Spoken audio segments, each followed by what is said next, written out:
ప్రభునందు ప్రియా దేవుని ప్రజలందరికీ ప్రభు పేరిట ప్రత్యేకముగా వందనాలు తెలియచేసుకొనుచున్నాను. ప్రభునందు ప్రియ దేవుని బిడ్డలారా, ప్రకటన గ్రంథము వ్యాఖ్యానము అనే అంశంకు సంబంధించి 5వ ఎపిసోడు ముద్ర వేయబడిన గ్రంథము.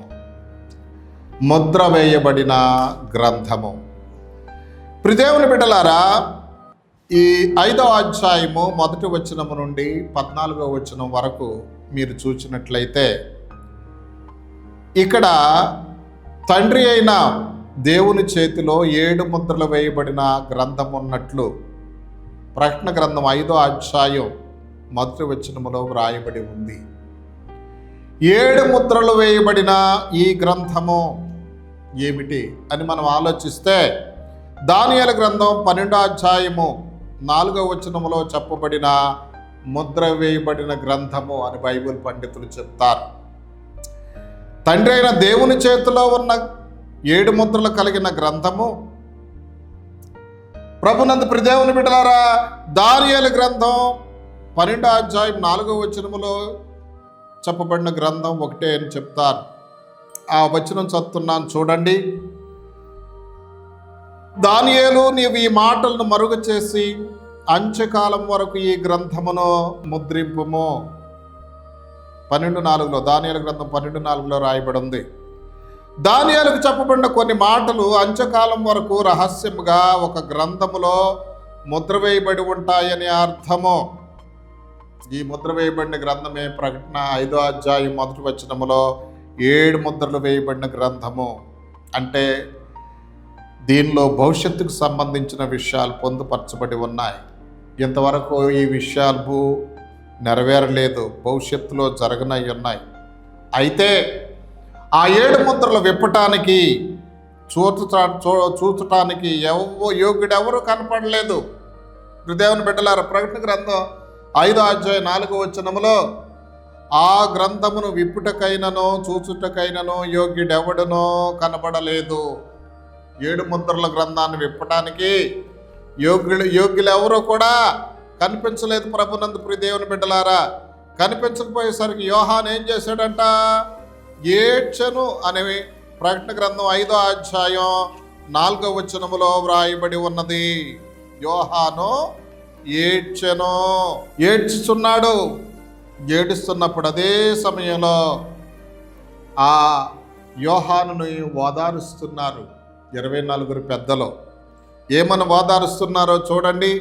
ఆ 24 పెద్దల్లో ఒకడు వచ్చి, ప్రకటన గ్రంథం 5వ అధ్యాయము 5వ వచనం, ఆ పెద్దల్లో ఒకడు ఏడువకము, ఇదిగో దావీదుకు చిగురైన యూదా గోత్రపు సింహము 7 ముద్రలను తీసి ఆ గ్రంథమును విప్పుటకై జయము పొందినని నాతో చెప్పెను. ఏడవద్దు, ముద్రలను విప్పడానికి యోధా గోత్రపు సింహము. ప్రిదేవుని బిడ్డలారా, దావీదుకు చిగురు యోధా గోత్ర సింహం యేసు ప్రభువారని ఆదికాండం 49వ అధ్యాయం 9వ వచనం, యెషయా గ్రంథం 11వ అధ్యాయం 1వ వచనములో వ్రాయబడి ఉన్నది. యోధా గోత్రపు సింహమును గురించి ఆదికాండం 49వ అధ్యాయం 9వ వచనం, దావీదు యొక్క వేరు చిగురును గురించి యెషయా గ్రంథం 11వ అధ్యాయం 1వ వచనములో వ్రాయబడి ఉన్నది. దేవుని బిడ్డలారా, యేసు ప్రభువారు ఆ గ్రంథాన్ని విప్పటానికి, ఆ ముద్రలను పగలగొట్టడానికి అర్హత కలిగిన వారు దావీదుకు చిగురు యోధా గోత్రపు సింహము. ఆ దావీదుకు చిగురు యోధా గోత్రపు సింహము 24 పెద్దలకు తండ్రి అయిన దేవుని సింహాసనం మందున్న తండ్రి అయిన దేవునికి మధ్యలో వధించబడిన గొర్రె పిల్లగా దర్శనమిచ్చాడు. చూడండి, వాక్యములో వ్రాయబడి ఉంది. ప్రకటన గ్రంథం 5వ అధ్యాయం 6వ వచనం, మరియు సింహాసనమునకును ఆ 4 జీవులకును పెద్దలకును మధ్యను వధింపబడినట్లుండిన గొర్రె పిల్ల నిలిచిండుట చూచి తిని, ఆ గొర్రె పిల్లకు 7 కొమ్ములను 7 కన్నులను ఉండెను. ఆ కన్నులు భూమి యందంతటికి పంపబడిన దేవుని 7 ఆత్మలు. దేవుని నామానికి స్తోత్ర. 4 జీవులకి తండ్రి అయిన దేవునికి మధ్య వధింపబడిన గొర్రెపిల్ల ఉన్నది. ఆ గొర్రెపిల్లకు 7 కొమ్ములు 7 కన్నులు ఉన్నాయి. ఈ గొర్రెపిల్ల ఎవరు? దేవుని బిడ్డలారా, ఈ వధింపబడిన గొర్రెపిల్ల యేసు ప్రభువారికి సాదృశ్యం. యెషయా గ్రంథం 53వ అధ్యాయము 7వ వచనంలో మనం చూస్తే ఆయన వధింపబడిన గొర్రెపిల్లగా మనకు కనిపిస్తాడు. ఆ గొర్రెపిల్లకు 7 కన్నులు ఉన్నాయి. కన్నులు అంటే దృష్టిని, జ్ఞానాన్ని తెలియచేస్తాయి. అంటే 7 కన్నులు అంటే ఆయన ప్రభునందు ప్రియులారా అనంత జ్ఞాని అన్న విషయాన్ని మనం మర్చిపోకూడదు. తర్వాత 7 కొమ్ములు బలానికి, శక్తికి గుర్తు. అంటే పరిపూర్ణమైనటువంటి శక్తివంతుడు. అవునండి, జ్ఞానపూర్ణుడు, శక్తిమంతుడు ఈ వధింపబడిన గొర్రెపిల్ల అన్న విషయం మనం మర్చిపోకూడదు. ఇక్కడ ఈ గొర్రెపిల్లను గురించి కొన్ని మాటలు నేను చెప్తా. ఆయన క్రీస్తు అని మనం చెప్పుకున్నాం. మన అతిక్రమ క్రియలను బట్టి గాయపరచబడ్డాడు, మన దోషములను బట్టి నలుగొట్టబడ్డాడు, మన సమాధానార్థమైన శిక్ష ఆయన మీద పడింది. ఆయన పొందిన దెబ్బల చేత మనకు స్వస్థత కలుగుచున్నది.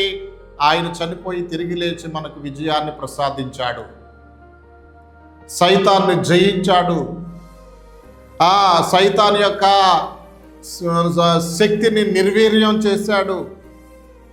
ప్రభునందు దేవుని బిడ్డలారా, ఆయన ఈ ముద్రను విప్పటానికి అర్హుడు. ఇంత గొప్ప కార్యం చేశాడు కనుక మన కొరకు బలయ్యాడు, మన కొరకు ప్రాణం పెట్టాడు, మన కొరకు రక్తం చిందించాడు, మన కొరకు సమాధి చేయబడ్డాడు, మన కొరకు 3వ రోజున పునరుత్థానుడై తిరిగి లేచాడు. ఆయన ఒక్కడే అర్హుడు.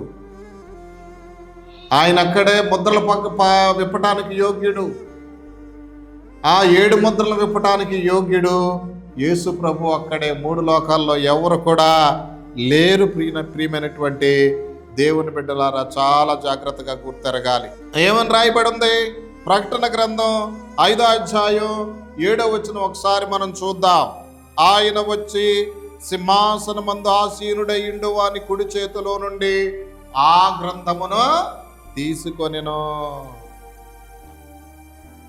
ఆ గ్రంథం తీసుకున్నప్పుడు అంట 4 జీవులు 24 పెద్దలు ఆరాధన చేశారంట.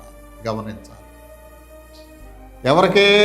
తండ్రి అయిన దేవునికి, గొర్రెపిల్లకు ఆరాధన చేశారు. 8వ వచనం, ప్రకటన గ్రంథం 5వ అధ్యాయం 8వ వచనం. ఆయన దానిని తీసుకొనినప్పుడు ఆ 4 జీవులను, వేణెలను, ధూపద్రవ్యములతో నిండిన సువర్ణ పాత్రలను పట్టుకొని ఉన్న ఆ 24 పెద్దలను గొర్రెపిల్ల ఎదుట సాగిలపడిరి. ఈ పాత్రలో పరిశుద్ధుల ప్రార్థనలు. వీణలు, ధూపద్రవ్యంతో నిండిన బంగారు పాత్రలో 24 పెద్దలు కలిగి ఉన్నారంట. ఒక చేత్తో వీణలు, ఇంకొక చేత్తో ధూపద్రవ్యములు. ఆ ధూపద్రవ్యాలను బైబిల్ ఏం చెప్తుందంటే పరిశుద్ధుల ప్రార్థనలు అని చెప్తుంది. కీర్తన 41:2లో ఏమని రాయబడిందంటే ప్రార్థన ధూపం వలె నీ సన్నిధికి వచ్చేస్తుందని చెప్తుంది. అలాగే ఈ భూలోక వాసుల ప్రార్థనలంట ఈ 24 పెద్దలు బంగారు పాత్రలో పెట్టి, అర్థమవుతుందా, దేవునికి ధూపముగా సమర్పిస్తారు. ఆ సువర్ణ పాత్రలో ఉన్నటువంటి ప్రార్థనలు ఎవరయ్యే? మనం చేసిన ప్రార్థనలను బంగారు పాత్రలో పెట్టి దేవునికి సమర్పిస్తారు. పరలోక భక్తులు అంటే మనకు ప్రేయర్ హెల్ప్ చేస్తారు, మనకు సహకారాన్ని అందిస్తారు, మనకు సహాయం చేస్తారు. అంతే కదా. సువర్ణ పాత్రలో ఏ ధూపముగా దేవునికి సమర్పిస్తున్నారు. ఆ సువర్ణ పాత్రలో ఉన్నవి ఏంటవి? పరిశుద్ధుల ప్రార్థనలు అని వ్రాయబడి ఉంది. దేవుని బిడ్డలారా, అంటే ఏ పరిశుద్ధుల ప్రార్థనలో? భూలోకంలో ఉన్న పరిశుద్ధుల ప్రార్థనలు, మనం చేసే ప్రార్థనలో బంగారు పాత్రలో పెట్టి దేవునికి ధూపముగా 24 పెద్దలు సమర్పిస్తున్నారు. దేవుని బిడ్డలారా, మనకు సహకారాన్ని అందిస్తున్నారు. కాబట్టి సెయింట్స్ పనేంటి? పరలోకంలో ఆరాధించడం ఒకటే కాదు, మనకు సహకారాన్ని కూడా అందిస్తారు, మనకు సహాయం చేస్తారు. దేవదూతలు ఏ విధంగా అయితే మనకు సహాయ సహకారాలను అందిస్తారో, పరలోకంలో ఉన్న పరిశుద్ధులు కూడా మనకు సహాయ సహకారాలను అందిస్తారు. తండ్రి అయిన యేసు ప్రభువారు తండ్రి కుడిపార్శ్వాన కూర్చుని ఏ విధంగా అయితే మన కొరకు ప్రార్థన చేస్తున్నారో, పరలోకంలో ఉన్న పరిశుద్ధులు కూడా మన కొరకు ప్రార్థన చేస్తారు. ఆయన శిరస్సు కదా యేసు ప్రభు. శిరస్సు ప్రార్థన చేసినప్పుడు అవయవాలు భక్తులు ప్రార్థన చేయరా? తప్పనిసరిగా చేస్తారు ప్రభునందు ప్రియ దేవుని బిడ్డలారా. ఈ విధంగా ఆ దేవుని ఆరాధించారు 4 జీవులు, 24 పెద్దలు. చూడండి వాక్యములో ప్రకటన గ్రంథం 5వ అధ్యాయం 11వ వచనము నుంచి, మరియు నేను చూడగా సింహాసనమును జీవులను పెద్దలను ఆవరించి ఉన్న అనేక దూతల స్వరమును వినబడెను. వారు లెక్క కోట్ల కొలదిగా ఉండెను.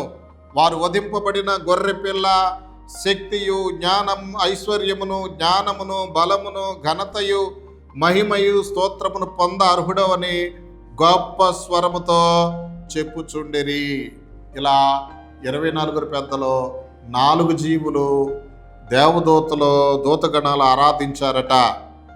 ఎలా ఆరాధించారు? 13వ వచనంలో, అంతట పరలోకమందును, భూలోకమందును, భూమి క్రిందను, సముద్రంలో ఉన్న ప్రతి సృష్టమనగా వాటిలో ఉన్న సర్వమును, సింహాసనాసుడైన వానికిని గొర్రెపిల్లకును స్తోత్రమును, ఘనతయు, మహిమయు, ప్రభావమును యుగయుగములు కలుగునుగాక అని చెప్పుట వింటిని. ఆ 4 జీవులు ఆమేనని చెప్పగా ఆ పెద్దలు సాగిలపడి నమస్కారం చేసిరి.